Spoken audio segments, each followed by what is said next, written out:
Bonjour à tous. Bienvenue sur le podcast du blog mespremiersruches.com, le blog qui vous apprend l'apiculture de A à Z.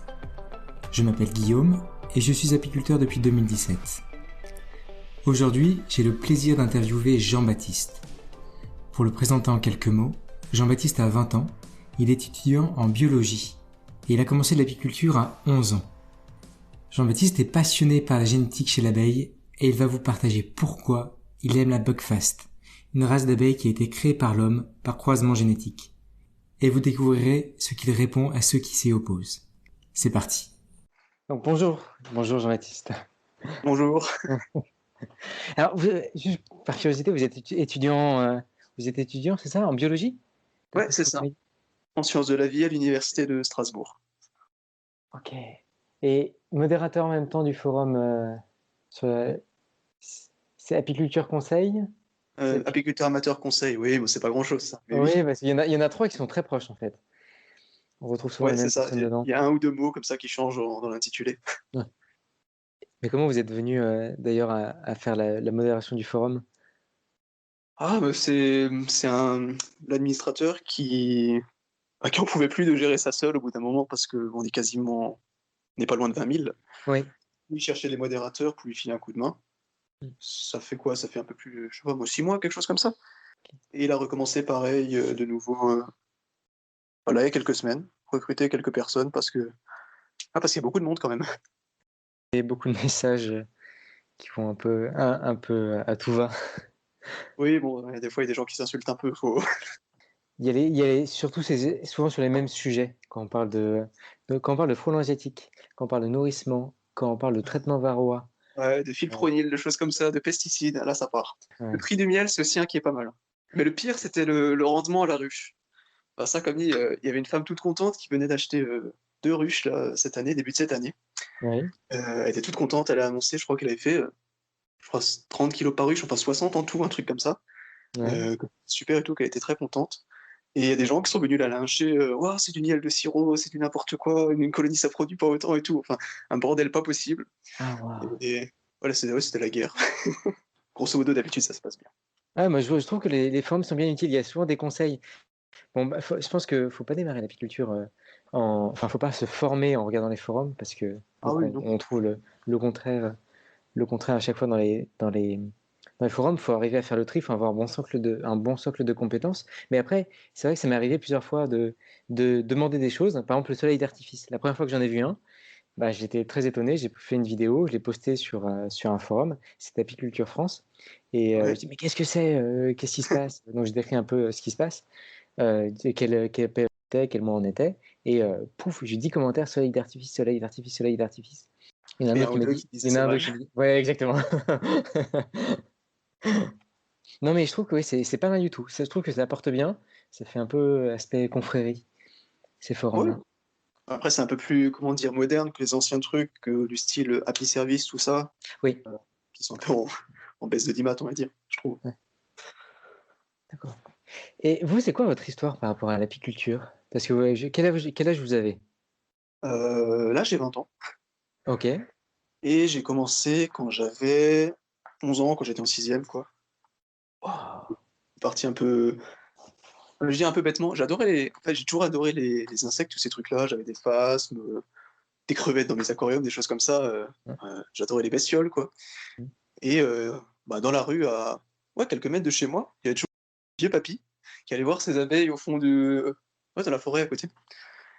Et j'aurais bien aimé qu'il me montre et tout, mais lui, il était pas trop chaud. Il avait peur que si je me fasse piquer, mes parents piquent une crise, et cetera. Il a dit, «Allez voir d'abord des gens, qui sauront le former, et cetera». Mhm. Et il a indiqué un petit peu à ma mère, le rucher école, de la ville à côté. D'accord. Du coup, j'ai commencé à prendre des cours du soir, là-bas.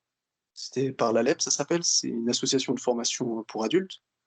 Ok. Et du coup, on a commencé par, je dirais une 6, 10, quelque chose comme ça, cours du soir théorique, où ils Et abordaient un là, vous petit peu. aviez quel âge?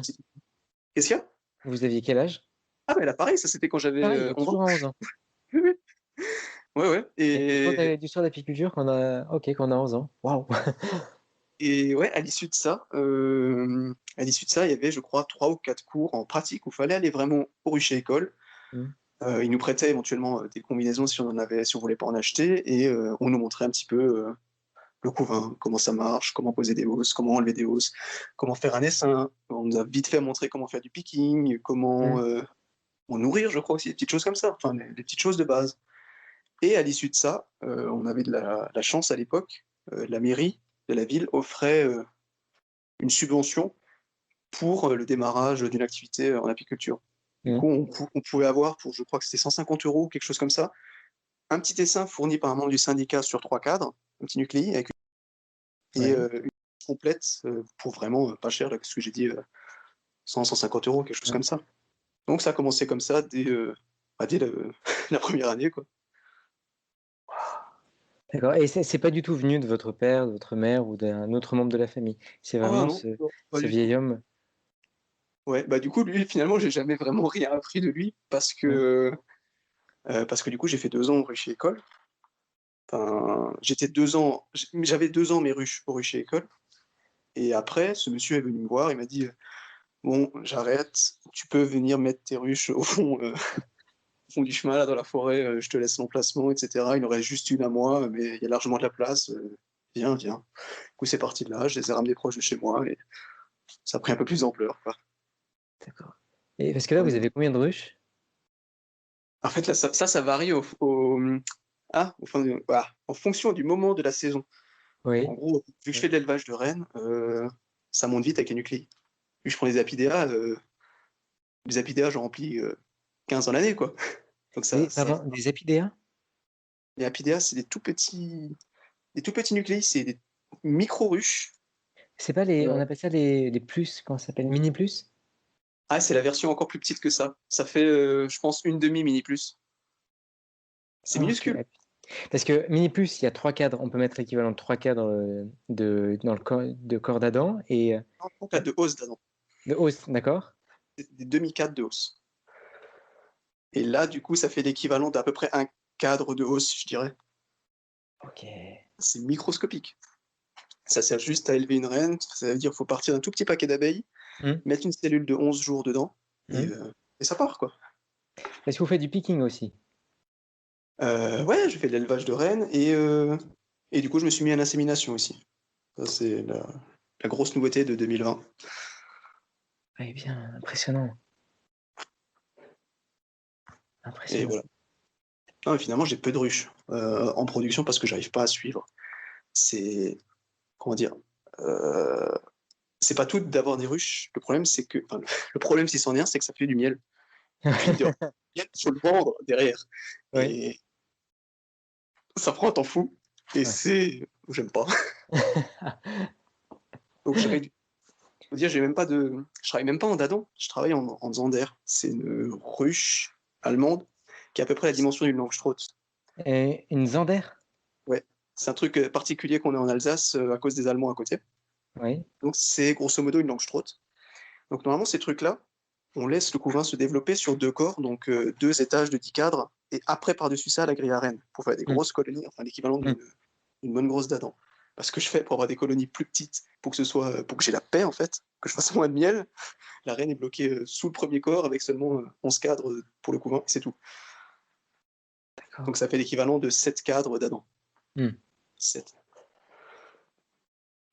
Pour, Et justement en enfin fait, bref. c'est quoi votre objectif pour l'apiculture? Donc c'est pas le miel. Est-ce que c'est surtout apprendre à connaître, bah, la partie, fécondation, insémination, des reines? Est-ce que c'est d'observer les abeilles? C'est quoi votre objectif pour l'apiculture? Bah, j'adore ça en fait. C'est même quand j'ai commencé, faire du miel, c'était pas l'objectif, c'était juste, avoir des abeilles parce que c'était cool, c'était hyper intéressant, c'est génial, ça sert à quelque chose, c'est incroyablement compliqué et super intéressant. Mmh. Et là maintenant, bah, c'est un petit peu en rapport avec mes études, ce qui me fait kiffer là-dedans, c'est la génétique. D'accord. L'insémination, ça permet de, comment dire?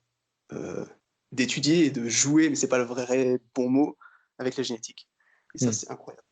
Mmh. C'est des choses que je peux faire en TP, à la fac, sur des levures, des choses comme ça, des croisements intéressants, dans le cadre des études, et ici, faire ça on va pas dire à grande échelle, mais en pratique, avec, en pratique. Ouais. Sur du vivant, en appliquant des connaissances apprises, Ouais. C'est ça qui est génial. c'est Ouais. assez intéressant. Ouais. Bah, je pense que la vie donc du frère Adam doit vraiment vous intéresser. Ah oui, non mais oui, totalement. Parce que j'ai vu, je crois, il a mis 50 ou 60 ans vraiment à trouver la Dogfast. Et il a fait beaucoup de recherches partout dans le monde en fait. Ah, ça s'est vraiment fait, je suis pas le meilleur placé pour en parler, hein. Ça s'est vraiment fait, petit à petit, quoi. Je crois que ça a commencé dans les années 1920, quelque chose comme ça, si je dis pas de bêtises. Et ouais, ça a continué jusqu'à maintenant. Enfin, c'est enfin, c'est un processus. C'est pas un truc arrêté, c'est un truc qui se fait en continu. Ouais. Mais oui, et quelque part, j'espère pouvoir aussi un petit peu continuer ça. Je sais pas si vous connaissez le, Index Mellifera et Pedigree Happy, ces choses-là? Non. Alors en fait, c'est des sites, on va commencer par Pedigree, enfin, je parle que de Pedigree Happy pour faire plus simple, hein. C'est D'accord. un site de monsieur Jean-Marie Van Dyck. C'était quelqu'un qui connaissait, je pense, le frère Adam, qui recoupe toute la généalogie Buckfast depuis le Mm. début, en fait. Mm. Qui recoupe chaque croisement chez chaque éleveur et toute la généalogie de toutes les reines jusqu'à aujourd'hui. Ok. Donc en théorie, maintenant, si vous avez une reine Buckfast dont vous connaissez le pédigré, Ouais.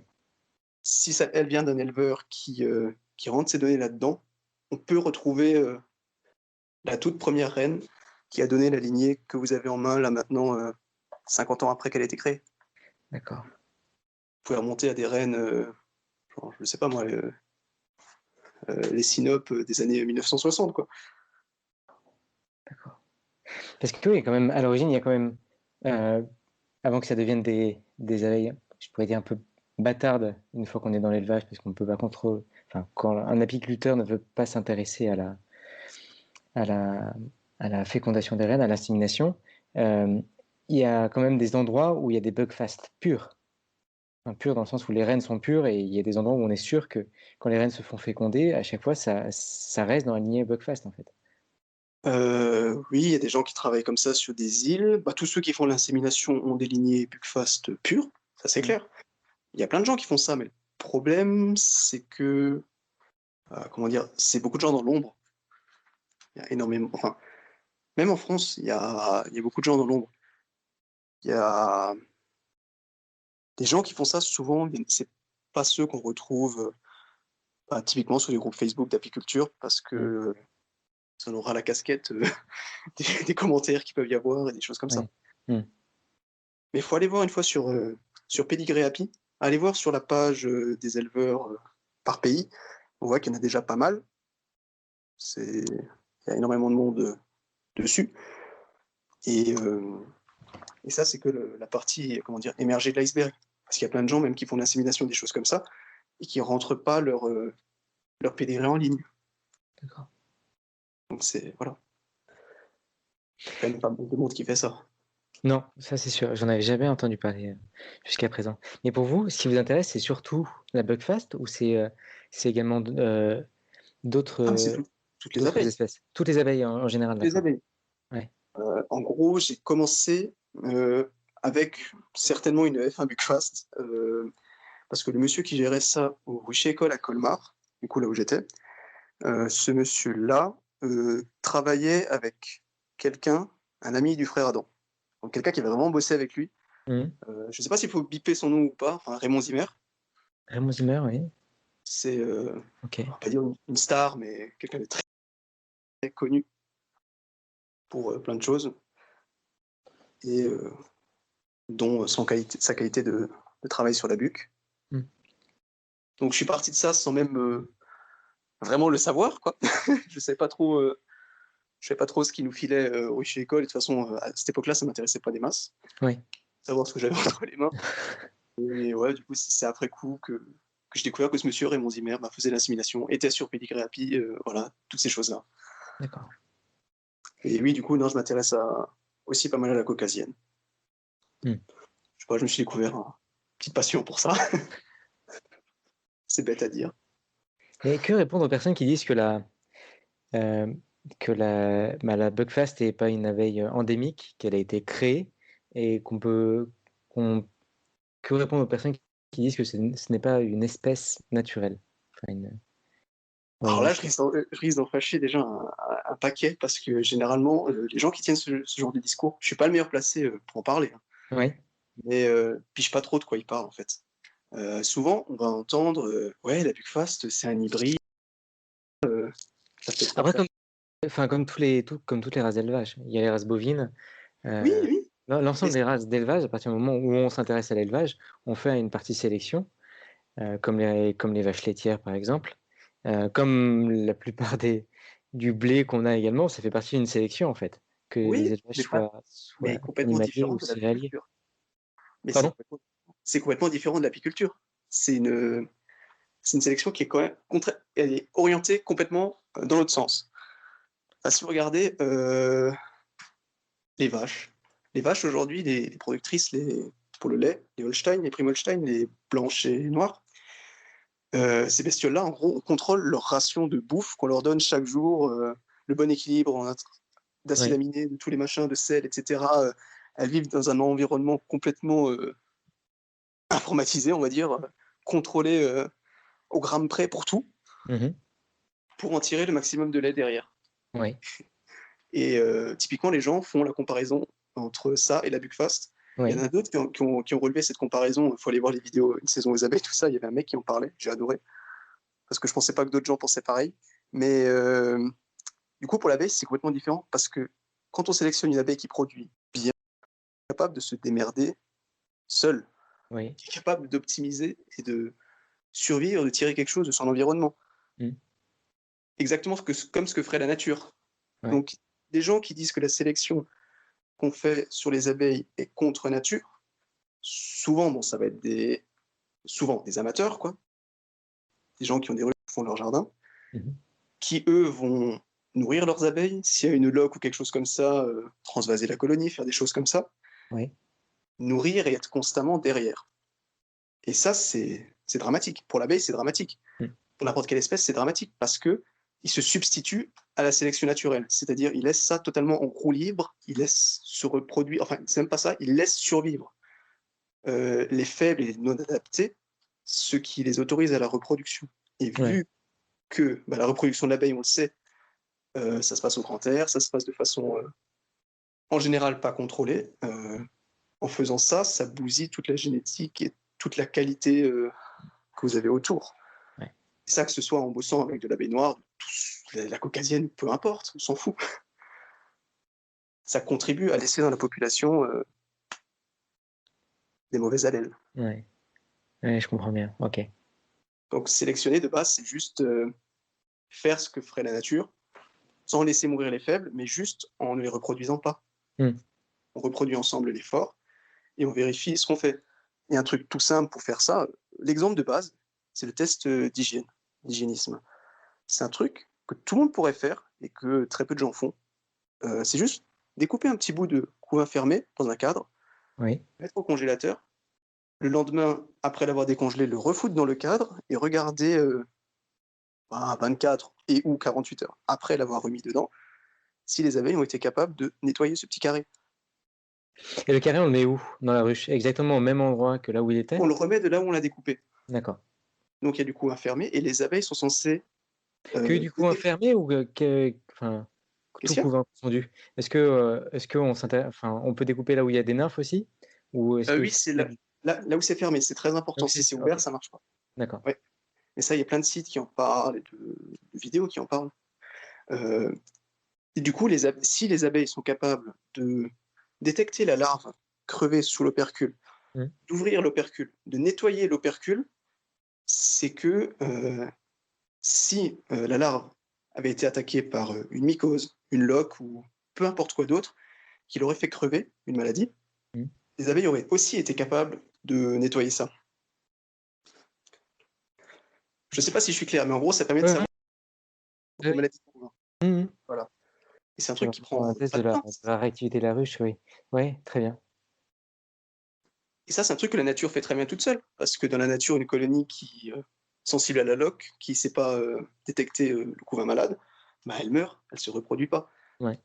Alors que chez quelqu'un qui multiplie quelques essaims comme ça dans l'année en faisant des divisions sans vraiment regarder bah, les aptitudes de ses abeilles, bah, au final, il peut se retrouver surtout en partant de petits effectifs avec une grosse dérive vers ce genre d'extrême pas top d'abeilles vachement faibles. Ouais. J'ai entendu parler de ce test d'hygiénisme, mais je pensais pas que ça avait ça comme débouché. Ok. C'est tout simple comme dit. Ouais. Et je veux dire, une application toute simple de ça, ce serait de dire, bon, cette colonie-là, elle n'est pas capable de nettoyer ce petit bout de couvain congelé, ben, je vais juste pas la diviser. Ou je vais pas greffer dessus, je vais pas la multiplier. Si je mets un cadre à mâles, bah, je découpe les mâles, comme ça j'enlève du varroa et en même temps je la laisse pas polluer la génétique autour. Par contre, celle-là à côté, elle fait un peu moins de miel, mais elle sait se démerder, elle sait nettoyer le couvain. Bon, si je la multipliais, Ouais. petit bout par petit bout. Ouais, c'est une sélection qui est un peu à la portée de tous les apiculteurs en fait. Ouais. C'est Parce qu'il ne faut pas oublier que les mâles qu'on partage dans l'environnement, on les met dans une espèce de pot commun avec tous nos voisins. Oui. Et les abeilles qui vivent dans des troncs d'arbres. Sinon, je me posais une question pour la fréquence à laquelle vous y allez par mois. Parce que donc votre objectif c'est pas le miel et j'ai l'impression que le but aussi c'est pas de vous en occuper beaucoup. C'est surtout donc la partie insémination qui vous intéresse, la partie élevage. Ouais, surtout ça. Et la partie purement abeille, surtout, qui est intéressante. Bah, en fait, le temps que j'y passe, c'est vachement variable. Par exemple, là, je suis confiné. Ma petite heure de sortie dans la journée, je fais toujours un petit crochet au rucher. Tiens, ça vole pas. Il y a du monde à l'abreuvoir, il n'y a pas de monde à l'abreuvoir, et puis voilà. Mais je veux dire, en saison, par exemple, quand il faut extraire l'acacia avant que ça cristallise dans les cadres, et le colza, avant que l'acacia arrive, etc. Quand c'est la grosse course, c'est des week-ends complets, quoi. C'est le samedi, lever les hauts, c'est extraire jusqu'au soir à 23h, quoi. Ça prend du temps. D'accord. Donc vous y allez à peu près une fois par semaine. Ouais. D'accord. Et pour la méthode d'extraction, vous faites ça comment au... Ah, l'extracteur, pas à la presse. Pas à la pression, d'accord, extracteur directement. Ok. Ouais. Et quel est votre livre préféré pour l'apiculture? Celui qui vous a vraiment le plus appris? Le livre que vous pourriez recommander à n'importe quel apiculteur qui débute? Qui débute, c'est un peu plus compliqué. Ben, qui débute, déjà, je pense que l'élevage des rennes de Giffert, c'est très bien. Il est super intéressant, il est simple, illustré, il explique des trucs qui peuvent être utilisés autant par des pros que par des amateurs, que par des gens qui ont 2-3 ruches. Je le trouve vraiment bien. Voilà. Donc Gilles Fert, l'élevage des rennes. Et pour ceux qui veulent un peu plus comprendre l'aspect scientifique de la reproduction de l'abeille, Bernard Sauvager, c'est un monsieur qui a fait un travail juste incroyable. Voilà. Il a écrit un livre, le titre, il me semble que c'est L'hérédité chez l'abeille. Et ce bouquin est juste incroyable. Franchement, c'est complexe, et il a réussi à rendre ça assez simple en expliquant bien les choses pour qu'on n'ait pas besoin d'une, je sais pas, n'importe quoi, d'un bac scientifique ou de sortir de je sais pas quelle licence biologie pour comprendre ce qu'il raconte. C'est du scientifique, mais avec toute une première partie du livre qui est super bien expliquée pour faire comprendre aux gens la suite. Donc l'hérédité chez l'abeille, Bernard Sauvager. Est-ce que les travaux de l'INRA vous intéressent aussi? De l'INRA, bah, j'avoue que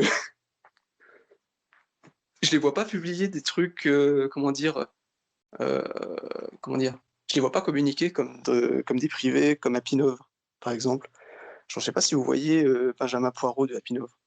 Genre constamment, il fait un petit peu de pub de ce qu'ils font comme formation, comme recherche, comme machin. Et ça permet d'intéresser plein de monde, j'ai l'impression. Et l'INRA, après comme le CNRS et tout ça, je trouve qu'ils sont vachement déconnectés de la populace. Enfin, c'est bête à dire, mais ouais, je vois pas passer des publications INRA, tiens, on fait des recherches sur l'abeille, sur tel et tel sujet, des petits machins comme ça. À part le MOOC qui a lieu en ce moment sur l'abeille. Oui, je l'ai vu, mais je le suis pas. J'ai pas trop le temps avec mes cours. Oui, d'accord. Okay. Moi, je suis à côté, j'apprends des petites choses, mais c'est vrai que CNRS ou INRA pour vous, c'est assez. En fait, c'est un peu des cercles fermés. C'est Et, ça. C'est-à-dire que il y a pas beaucoup de promotion. s'ils font des publications scientifiques et des choses comme ça, j'en ai jamais cherché spécifiquement de chez eux. Et s'ils publient genre dans des revues et que ça atterrit sur PubMed, en gros c'est la base de données, c'est le Google des scientifiques si vous voulez, Hmm. sur ce truc-là, ça se trouve j'en ai déjà vu passer, j'en ai déjà lu, mais sans savoir que ça venait de l'INRA spécialement. D'accord. Et c'est de toute façon des choses que les gens on dit que la majorité des apiculteurs sont pas scientifiques, vont pas s'intéresser à ces choses-là, vont pas aller lire un article en anglais qui parle de je ne sais quel sujet pointilleux sur un tout petit aspect de l'abeille, quoi. Et je repense un peu à vos débuts quand même, le fait d'avoir débuté l'apiculture à vos 11 ans, donc vous avez appris à 11 ans et 12 ans au rucher école. Ouais. Et est-ce que vous vous rappelez un peu des difficultés que vous avez eues quand vous avez démarré l'apiculture? Ben, il y en a eu quelques-unes, ouais. Je pense que celle qui aurait pu être la plus dangereuse, et elle est générale à tous les apiculteurs qui commencent, c'est d'où est-ce qu'on tire l'information et qui est-ce qu'on doit écouter ou pas. Oui. C'est-à-dire que j'ai commencé avec un petit nucléi, comme dit, sur 3 cadres, passé aux ruchettes 10 cadres cette première année. Mhm. Et j'ai demandé à mon voisin, du coup, qui avait des ruches depuis X temps, ouais, s'il pouvait me filer une bandelette de traitement, quelque chose comme ça, pour que je puisse traiter varroa, comme on l'avait vacciné pendant les cours. Mhm. Et il m'a sorti: «Ah, mais c'est la première année, t'as pas encore besoin de traiter, t'inquiète pas, vois ça l'année prochaine». Je me suis dit: «Oh, chouette, ça, pas besoin de m'embêter, hein. On laisse ça comme ça». Jusqu'à ce qu'un petit vieux chez l'école me dise: «Mais au final, j'ai pas vu passer ta commande là pour les bandelettes, comment tu fais?» J'ai dit: «Bah, monsieur machin m'a dit, j'en ai pas besoin». Alors il a commencé à paniquer tout de suite, il a dit: «Oh, c'est pas grave, j'ai un vieux truc, je crois que ça s'appelle du tactique, je vais te ressortir ça et tout». Donc en gros, il m'a fait un traitement d'urgence au tactique, un truc qui est complètement illégal maintenant, que Ok. certains utilisent encore. Je crois que c'est l'antipuce pour chien, si je dis pas. C'est un produit en gouttes qu'ils imprègnent sur une espèce de carton. C'est de l'amitrase hyper concentrée à des doses faramineuses qui fait une espèce d'effet flash monstrueux. Ok. Donc, la première année, c'était ça. Donc heureusement que cette personne avait gardé ce truc-là au fond de son garage. Hmm. Parce que Non, c'est vrai que ça tombait pas mal. Et d'ailleurs, comment C'est vous traitez au varroa? c'est pas le bon exemple à donner. Du coup, suite à ça, pendant des années, en fait, c'était la routine, comme tout le monde, enfin comme beaucoup, à Les Pivard, enquêtes. à Pistan. Ouais. Et comme dit, plus ça avançait, plus j'ai commencé à faire évoluer ma réflexion sur le truc, à me rendre compte que c'est de la merde. Faut le dire, c'est de la merde. C'est très pratique, ça marche bien. On a peu de, comment dire, euh, de connaissances et de courage à faire des trucs plus compliqués. C'est un truc bien. Ça permet de sauver des abeilles. Hmm. Mais si on peut s'en passer, vaut mieux s'en passer. Du coup, je suis progressivement allé vers d'autres choses. La première année, j'ai dit plus à Pivard, fini. Enfin, la première année où j'ai décidé de changer, Hmm. puis la Pivard, je suis passé au Timol. Ouais. Et comment dire, catastrophe. J'ai perdu mes 2 premières ruches, je me suis dit: «Ah! Non, horrible, plus jamais une merde comme ça». Bah oui, bah comme tout le monde, hein. J'avais 13 ou 14 ans, un truc comme ça. Je me suis dit: «Non, non, plus jamais un truc comme ça». J'ai fait une énorme connerie et en fait, c'est la bêtise que font souvent les gens. On voit souvent passer ça sur les groupes, c'était les petits trucs au Timol, les petits médicaments là vendus, par les grands magasins d'apiculture quoi, les modérateurs d'ambiance, ils appelaient ça, Oui. que j'avais utilisé. C'est absolument pas un truc, avec autorisation de mise sur le marché et cetera, bref, c'est pas un médicament ça. Donc après j'ai encore fait évoluer le truc. C'est là que j'ai commencé à faire des comptages varrois, essayer de voir si ce que je faisais, ça fonctionnait Hmm.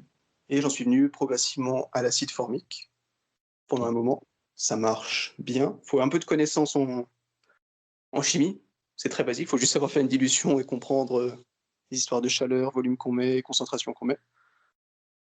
Au final, ça marche, ça demande du temps, mais ça marche. Et ça, je l'ai abandonné pour venir à l'encagement de rennes plus acide oxalique là depuis 2 ans, je crois. Ouais, 2 ans. Toutes les ruches de production, en gros, j'encage mes rennes l'été, en Scalvini ou petite cagette chinoise là. Ok. Il y a pas mal de trucs pour ça. Donc, Pendant, donc comme ça, rupture de ponte. ouais, voilà, pendant 21-25 jours. Ouais. Et après, je fais 2 acides oxaliques à 5 jours d'intervalle à peu près. Ok. Donc là, ça Pendant dégrade. quelle période? Je crois Octobre, que j'avais novembre? engagé. Non, non, non, début juillet. Début juillet, il me semble que j'en avais engagé cette année. J'ai pas le cahier d'élevage sur moi, donc voilà. C'était début juillet. Et je crois que j'ai traité vers le 10 août, quelque chose comme ça. C'est-à-dire, faut réfléchir. Ouais, juste Ouais, après j'ai la dû récolte, engager ouais. vers, Ouais. vers le 10 juillet, j'ai dû engager certainement. Quelque Mm. chose comme ça. Donc vous avez fait juste après la récolte. Ah, quand j'ai engagé, j'étais encore en transhumance avec les ruches en montagne. Ok. Et on peut traiter à l'acide oxalique au moment de la récolte. Ah bah non, du coup, le traitement, je l'ai fait après récolte, mais Donc après la l'engagement, récolte, c'était... mais après la réflexion, c'est fait avant. La préparation se fait donc mi-juillet, et après avec le Ouais, temps au moment d'engagement. où les ruches sont encore Mm, en montagne, quoi. Donc elles mm. sont sur le châtaignier, tout ça, enfin sur le peut-être début sapin, des choses comme ça. Et à ce moment-là, j'ai engagé les rennes. Et c'est qu'une fois, enfin c'est 21 jours après seulement que je traite. D'accord. Ok. Et pour le comptage varroa, vous faites comment? Pour le comptage, ouais, quelle méthode vous utilisez? Est-ce que c'est une méthode très précise ou... Principalement, le plus souvent, c'est, voilà, surtout en cette période, tout simplement, c'est avec les platonicaux, faut prendre les fonds en plastique blanc, Oui. mettre un peu de gras dessus, ou même pas obligé s'il fait froid parce qu'il y a pas de fourmis, mettre le gras dessus et le glisser sur la ruche et compter, les chutes en 24 heures. Ça, Mm. c'est le truc, que je trouve le plus simple. Et vous mettez quoi Ça comme gras dessus? Du beurre, heu d'huile? heu, j'avais du truc là comment ça s'appelle? De mécanique de mon père, mais ça, j'en ai plus. Du coup, j'ai essayé avec de la margarine, c'est moyen. Ouais. Une graisse. Apparemment, la graisse à traire, des trucs comme ça peut Ouais. marcher, mais j'ai pas encore j'en ai pas acheté. Je sais avec la margarine. Ok. Donc ça Donc marche. comptage sur 24 heures. Ok. Voilà. À répéter plusieurs fois, bien sûr. Enfin, faut faire la moyenne des chutes sur 24 heures, mais du coup, les comptages, faut étaler ça sur une semaine, c'est bien. Une semaine, Mm. 2 semaines. D'accord. Après, pour estimer la population, c'est simple, faut multiplier par 100 le nombre de chutes par jour, et ça donne à peu près une idée de l'infestation globale. Mm. Ça, comme il y a plein de sites qui en parlent, de gens vachement plus pointus que moi. Du coup, ça, je disais, ça marche que pendant la morte saison, quoi. Genre maintenant, typiquement, en saison, ce qu'il faut faire, sinon, ce que je fais, ce que je déteste faire, c'est prendre des abeilles dans un petit pot, Oui. euh, volume, je sais pas, ça fait quoi, 300 millilitres, un truc comme ça. Je sais pas, les petits pots de 500 grammes. Comme celui de Léandre d'une saison aux abeilles, en fait. Ouais, voilà, c'est ça. Oui. Du coup, pas au sucre glace, mais congeler l'échantillon d'abeilles et faire un lavage à l'alcool. Ça, c'est le truc le plus précis où on peut être sûr du résultat. Et les gens qui font la sélection VSH font ça, VSH. qui sélectionnent les abeilles résistantes à varroa. D'accord. En gros, il faut faire ça plusieurs fois dans l'année, à différents moments. Ça permet de connaître l'infestation de varroa phorétique dans la ruche à chaque moment. Mhm. Et avec une formule un petit peu compliquée, on peut connaître, en faisant ça plusieurs fois, la dynamique de la population dans la ruche dans l'année. Et ça permet en gros de tracer une courbe, voir comment ça évolue en fonction de différentes lignées au cours de l'année. Mm. D'accord. Ça, c'est super important. En gros, ça permet de regarder les ruches dans lesquelles la croissance de la population de varroa se fait le plus lentement. Et ça, je commence tout juste, comme dit. Peut-être pas vers moi qu'il faut s'orienter. D'accord. Oh, c'est très intéressant. Ouais, bah, c'est un côté un peu glauque parce qu'on bute 300 abeilles à chaque fois. Oui. Ouais. Sinon, il y a l'autre truc, au CO2, tout ça, mais ça en tue aussi et c'est moins précis. Mm. Et la méthode sucre glace, non, c'est dégueu, ça colle, non. Souvent, on dit que c'est la méthode d'entrée de gamme des apiculteurs débutants. Enfin, amateurs. Le sucre glace, Oui. bah, c'est pas pratique parce que, comme dit, quand elles sont, je pense que c'est quand elles sont vraiment stressées, quand elles sont secouées, bah déjà, faut secouer les abeilles. C'est un peu. J'aime pas trop. Et elles vomissent. Ça fait une espèce de pâte dégueu, j'aime pas du tout. Ouais. Surtout englué là-dedans, c'est. Au moins, elles sont pas mortes, mais ça reste, ça reste un peu moche. Ouais. Ah, je comprends. Et par rapport au conseil que vous donneriez à une personne qui débute, Le choix de la source, ça, c'est ce que j'ai déjà dit avant, de qui écouter, oui. de la, comment dire, du crédit, c'est Mm. super important. se former, ça c'est capital. Tu veux faire un rucher école, même si,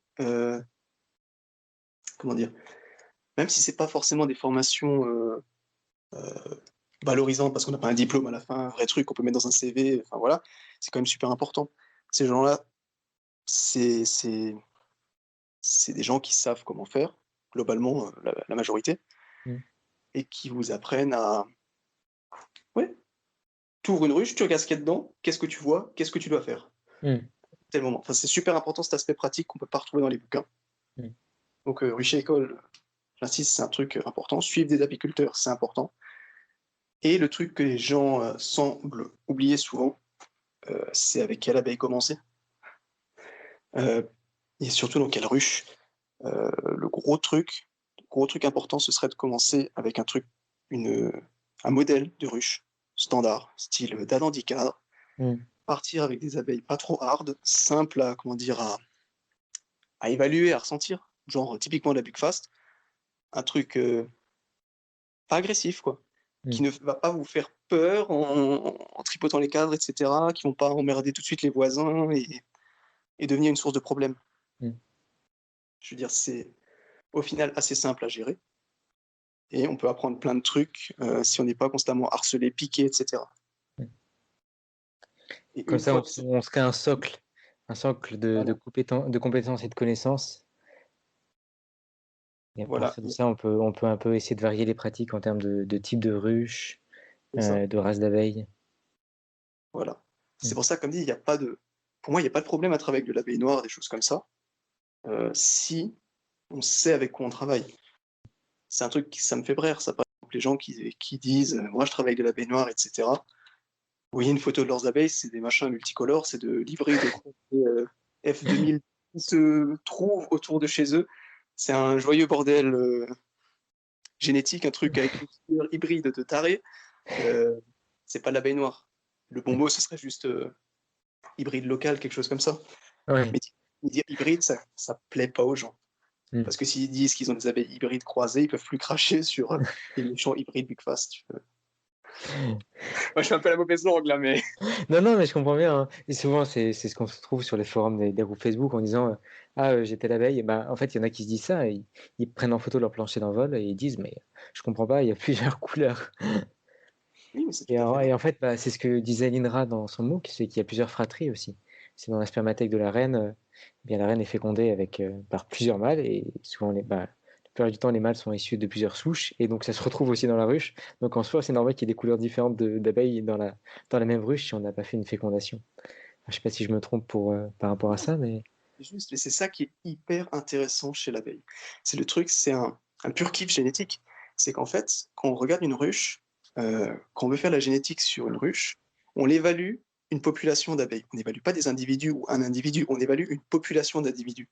mmh, Comme si, là, par exemple, j'évaluais la population du quartier dans lequel j'habite et selon, comment dire? Ce qu'on observe, selon l'évaluation qu'on tire de cette population, on va essayer de sélectionner dessus.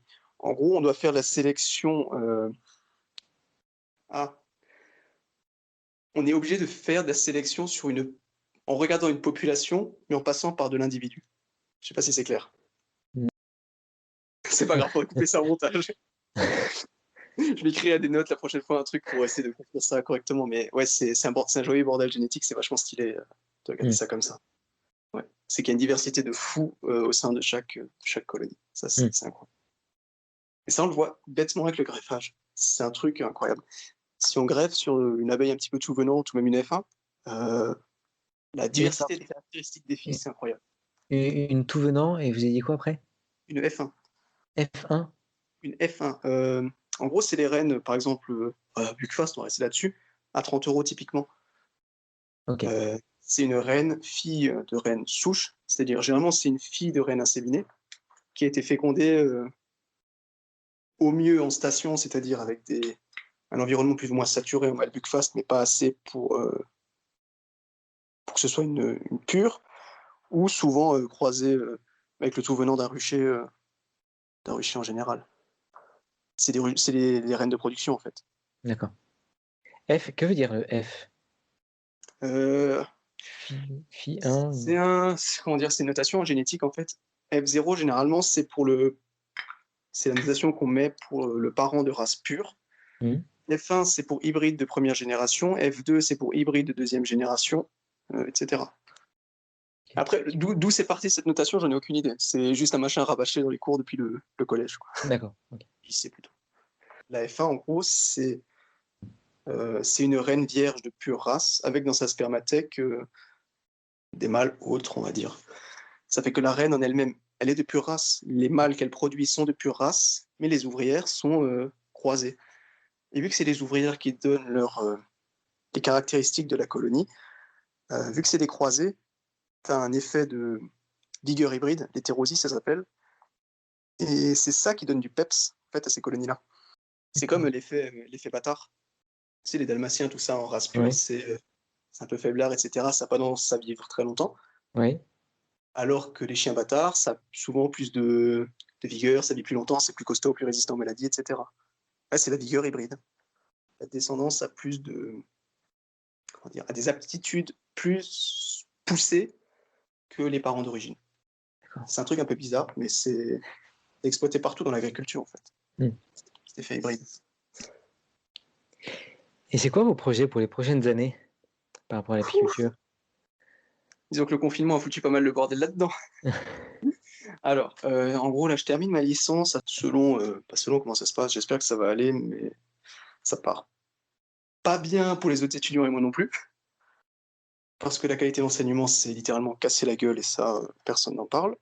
Après ça, en gros, je vais essayer de passer les concours B, c'est-à-dire c'est les concours d'entrée en école d'ingénieur agronome, type AgroParisTech, AgroCampus Ouest, tout ça. Du coup, c'est des écoles d'ingénieurs qui d'habitude recrutent en sortie de prépa scientifique. Donc, généralement, ils recrutent dans cette population d'étudiants, donc qui ont fait 2 ans de prépa et qui sont méga au taquet sur plein de choses, genre les maths, la physique. Et du coup, ils recrutent aussi des gens qui sortent de licence, comme moi, qui ont une année d'études de plus, du coup, et qui ont des profils vachement différents de ces gens qui sortent de prépa. Et du coup, j'ai essayé d'en profiter. Mais tout ça, dans le but de bosser sur l'abeille par après. Okay. C'est le plus important à dire que j'ai zappé. Après, comment ça va se passer, ça, j'en ai aucune idée. Et donc, pour vos projets, ça sera quoi après? Après, pour bosser sur l'abeille, ça, c'est clair. Après, voir comment. En centre de recherche type INRA, CNRS, tout ça, ça pourrait être intéressant. De ce que j'en sais, de ce que j'en vois, c'est pas grand-chose. C'est pas ce qui m'attire le plus pour l'instant, mais c'est envisageable, on va dire. C'est ça, ou à la fin du diplôme d'ingénieur, tout, je veux pas dire tout claquer, mais ouais, me lancer en apiculture pro. Et est-ce que vous pensez que la France est quels sont les pays un peu à la pointe dans le domaine de la recherche sur l'abeille, sur l'apiculture, oui? Est-ce que c'est forcément la France avec l'INRA et le CNRS ou il y a d'autres pays qui sont plus à la pointe? Ça, je pourrais même pas vraiment le dire. En recherche appliquée, je suis pas sûr que la France en soit super bien placée. J'en sais pas vraiment grand-chose, mais je suis pas sûr qu'on soit super bien placé. Il y a l'université de Bâton Rouge, l'USDA. Je crois que je sais jamais si c'est aux États-Unis ou au Canada. Je suis désolé.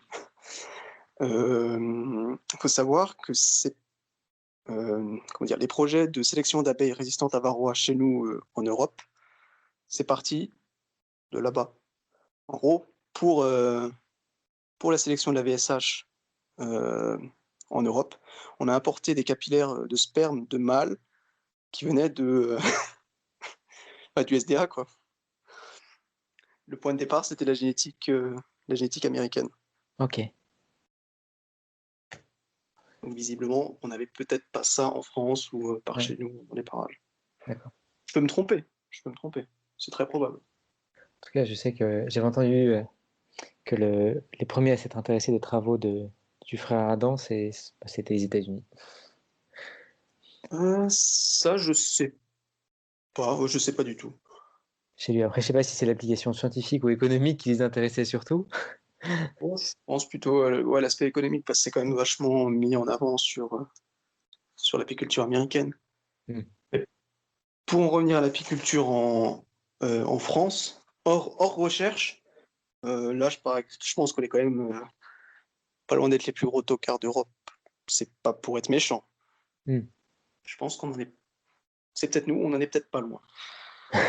En termes de qualité de formation, de connaissances, de la population des apiculteurs en France, c'est vraiment pas ouf. Ok. Et, je veux dire, n'importe qui peut acheter une ruche. Si je dis n'importe quoi. Demain, ma mère, qui n'y connaît strictement rien, décide d'aller chez ICO et de s'acheter 50 essaims, bah, elle peut. Hmm. Personne ne va lui demander des comptes ou quoi que ce soit. Ouais. Et ça, c'est pas normal. C'est une discussion que j'ai eue avec quelqu'un d'autre il n'y a pas longtemps. Aujourd'hui, en France, pour avoir des serpents venimeux ou des pitons, des machins comme ça, il faut être capacitaire, faut passer un diplôme en fait. Il faut Ouais. être reconnu comme capable de s'en occuper. Mm. Pour des espèces dangereuses et pour des espèces exotiques un peu pas hors du commun, mais un peu spéciales. Ça, c'est un truc chez l'abeille, ça n'existe pas. Mm. Alors que C'est-à-dire que par exemple, on ferait une personne qui veut acheter un essaim, on lui demande avant de prouver qu'il a suivi par exemple un cycle de formation agréé, en quelque sorte, comme un rucher école, ou une formation à peu près équivalente, pour arriver à pouvoir acheter un essaim. bah, ça, ce serait bien. Ouais. Mais le problème, c'est que même les ruchers écoles maintenant, à vérifier, mais je suis à peu près convaincu que n'importe qui, vous, moi, tout le monde, peut ouvrir un rucher école sans avoir à rendre de compte à personne. Ouais. Je suis pas sûr que les GDSA ou qui que ce soit, ils sont dire là-dedans. Ouais. Tout le monde peut former tout le monde. Ça, c'est Mm. pas bien. Mm. Ouais. Et du coup, c'est un truc vraiment propre à l'apiculture, ça. C'est n'importe qui a le droit d'avoir ces animaux potentiellement dangereux sans avoir prouvé qu'il en est capable. Mm. Et ouais, outre la dangerosité, c'est aussi l'effet sur l'environnement, comme ce que j'ai expliqué, Oui. pollution génétique et tout ça. C'est Oui. Ouais, ouais. grave. Ou même par rapport au varroa, des personnes qui ne traitent pas polluent les ruches qu'il y a à côté. Le varroa se transmet de ruche en ruche. Ouais.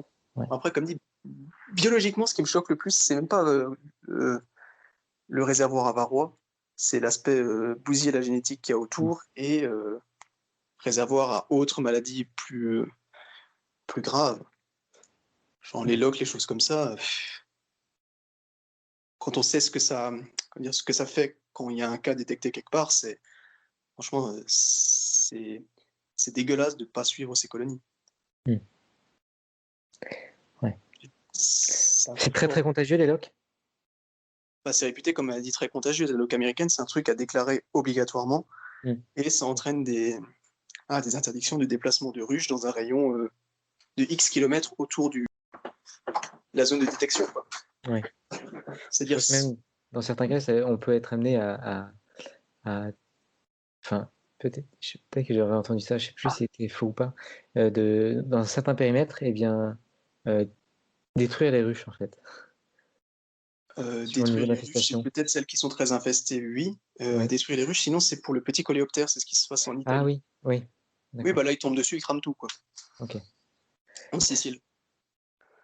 Il n'y a pas le choix. Et heureusement qu'ils le font. Mm. D'accord. Ça nous pend au nez, quoi. Enfin, et ça rejoint l'histoire du problème du marché des essaims, que tout le monde peut acheter des essaims, ça pousse à ce que, pardon, que beaucoup de gens en vendent, Oui. pour ICO, etc. Et il faut pas oublier qu'il y a quand même pas mal d'essaims qui sont importés de l'étranger, de Grèce, et beaucoup avant d'Italie. Quand j'ai commencé, le magasin des parages de chez moi vendait des essaims originaires d'Italie. Ok. Donc avant que le petit coléoptère soit détecté là-bas. Mm. Ça fait aussi des mouvements de population de bestioles, d'abeilles, qui transportent avec elles leurs parasites, leurs maladies, leur génétique. Mm. C'est pas des choses anodines. Mm. C'est une gestion de la pandémie, mais à une autre mesure. Nous, on connaît celle du Covid, mais on l'a subie et aussi par rapport à la veille, là, on peut plus la contrôler. Ouais, mais il faudrait que les gens s'y mettent. C'est pour ça que c'est un peu déprimant, les groupes d'apiculture. Quand on aime les abeilles, qu'on sait à peu près qu'on sait ce qu'on fait, c'est super déprimant d'aller sur Facebook sur les groupes d'apiculture. Ouais. Ça prise la maltraitance des fois, quoi. Même si les gens, au fond, ont de très bonnes intentions. Mm. En effet, ça marche pas. Ouais. J'avais entendu parler de ça, c'était dans un des autres enregistrements. euh, je crois. Les mortalités de ruches à, c'était quoi, 30%, un truc comme ça? Oui, 30-35, c'est les chiffres que j'avais lus. Ouais, mais c'est absolument, ça, c'est un truc absolument choquant. Parce que ça, c'est des infos qu'on voit sur Internet, etc., si on cherche. Oui. Un amateur qui commence, c'est-à-dire, il va se dire, ah, c'est normal si je perds 33% de mon Ah oui. cheptel. Ouais. C'est absolument pas normal. J'ai Mm. perdu 3 ruches dans toute ma vie. Et c'est déjà pas normal, ça. Mm. Euh, c'est totalement aberrant. Perdre 33%, la moitié de son cheptel, je sais pas, tous les hivers. C'est un truc qui devrait alerter. Mm. C'est comme faire 10 kilos de miel par an par ruche, c'est un truc, c'est pas normal. Mm. C'est un gros problème. Et ça, c'est un peu tabou, c'est ça le problème. C'est Ouais. les gens en parlent pas ou crient au scandale quand on leur dit que c'est pas normal. C'est-à-dire que ce chiffre, oui, il faut le relativiser. C'est-à-dire, s'il y a ces 33%, si on y arrive, faut pas dire, bah non, je suis dans la normale, je suis dans la moyenne, c'est bon. Mais plutôt, ouais, se poser d'autres questions. Putain, j'ai fait une connerie, qu'est-ce qui se passe? Ouais. Est-ce qu'elles sont crevées? Mm. Et aller chercher un petit peu plus loin que se dire, ah, ben il y a un champ de maïs pas loin, c'est certainement l'agriculteur qui a merdé. Non, Mm. non. Parce que ça, c'est un truc qu'on voit constamment ressortir. Quand on voit des photos de colonies crevées, déjà, j'ai remarqué récemment, enfin, ça date de cette année, début de l'année dernière, je dirais, le mot morte de colonie, c'est un truc qui ressort plus. Maintenant, on parle de désertion de colonie.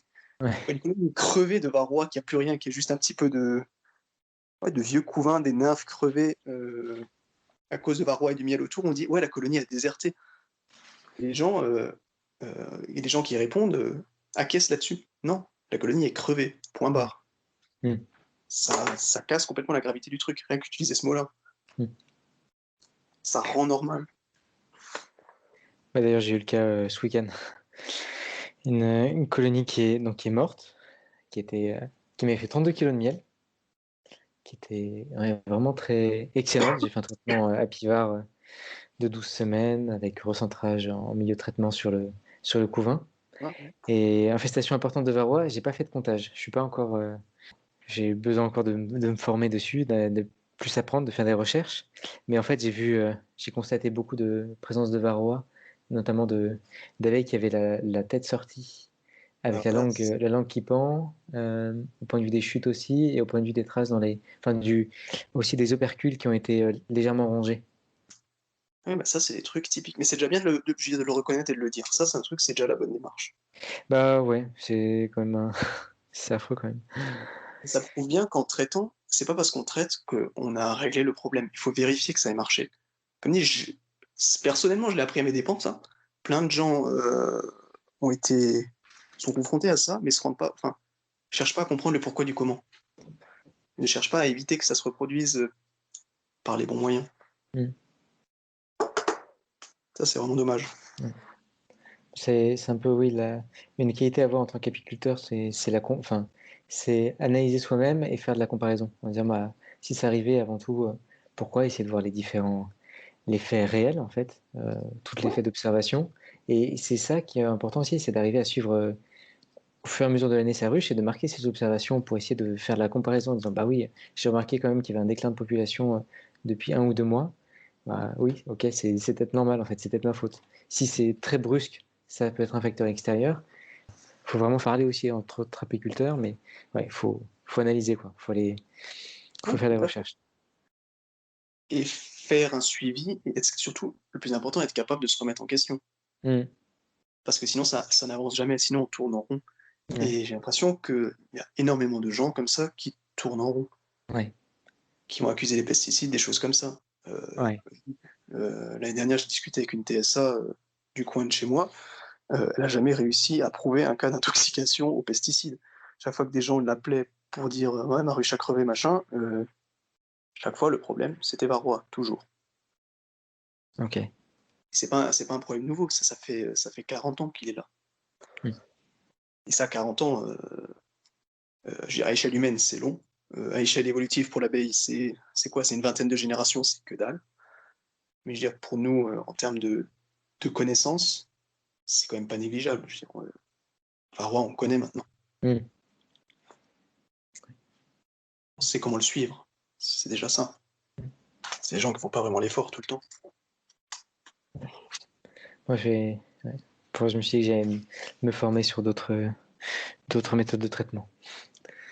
que ce soit plus au fur et à mesure de l'année, plutôt qu'une seule après, à la fin de l'été, pour comparer l'avant et l'après, et aussi essayer de diminuer la pression du varroa quand il y a infestation à plusieurs moments clés de l'année. Pour des saisons, ouais. Ouais. Mais Bah, ça, c'est un truc. Le problème, c'est que là, il s'est engagé dans un truc que lui-même peut pas montrer qu'il suit. C'est-à-dire que ce mec-là, le problème, c'est qu'il a trop de ruches. Il est professionnel, il peut pas en faire autant que nous, les amateurs, qui avons Ouais. peu de ruches, qui avons le temps de faire un comptage sur chaque ruche. C'est pas possible, ça, qu'on en a beaucoup. Bah, lui, il fonctionne par rucher. Il a dit il compte quelques ruches, il fait. Ouais, c'est un échantillonnage. Ça Voilà, donne une idée, exactement. mais ça aura jamais la précision de faire toutes les ruches, comme nous, on a la possibilité de le faire. Il faut en profiter qu'on a cette possibilité de Absolument. de Il faut bien vraiment connaître. faire du sur-mesure. C'est ça. Et si on aime les abeilles, de toute façon, faire du sur-mesure, je suis désolé, ça dérange pas. Ouais. À partir du moment où on n'a aucun objectif de rentabilité, les amateurs n'ont pas d'objectif de rentabilité, c'est juste on fait du miel, bah, tant mieux, on n'en fait pas, tant pis. De toute façon, on a généralement tous un travail à côté pour vivre, ouais. Et on ne dépend pas de cette ressource-là. Ouais, dans la globalité, oui. Personnellement, j'ai quand même un besoin minimum d'objectifs, je l'ai quand même. Enfin, Oui. Je finance quand même pas mal ma petite vie étudiante grâce à ça. Ok. C'est con à dire, mais c'est quand même une aide. Et des tas de gens qui n'ont pas des salaires top, je pense que se vendre quelques centaines de kilos de miel, ça les aide quand même pas mal, à rejoindre les deux bouts. Même pour les retraités qui ont des petits revenus, ouais, même s'ils font peu de miel, ça fait quelques centaines d'euros dans l'année, mais c'est déjà ça pour un retraité, c'est pas mal. Et oui, c'est sûr, on n'a pas une famille à nourrir avec 5 ruches. Ok, merci beaucoup Jean-Baptiste en tout cas. Je vous remercie de nous avoir écoutés. Vous faites partie des 20% des auditeurs qui est allé jusqu'au bout de ce podcast, et je vous en félicite. Vous faites partie des apiculteurs qui veulent apprendre. Abonnez-vous à ce podcast, je suis présent sur Deezer, Apple Podcast et Spotify. Et en allant sur mon blog mespremieresruches.com, vous êtes libre de recevoir un guide de l'apiculteur débutant, dans lequel je vous apprends les bases de l'apiculture. Je vous invite à partager ce contenu aux groupes et forums d'apiculteurs que vous connaissez, cela m'aidera beaucoup à croître. Si vous avez des questions, des idées de sujets ou que vous n'êtes pas d'accord avec ce qui a été dit dans cet épisode, je vous invite à m'envoyer directement un email à guillaume@mespremieresruches.com. Je lis tous les emails et cela me permettra de mettre à jour les épisodes à venir. Enfin, si vous voulez comme Jean-Baptiste partager en tant qu'invité sur le podcast, vous êtes apiculteur amateur, apiculteur professionnel ou également représentant d'un métier pour lequel l'apiculture est primordiale, contactez-moi directement par email à guillaume@mespremieresruches.com. À bientôt!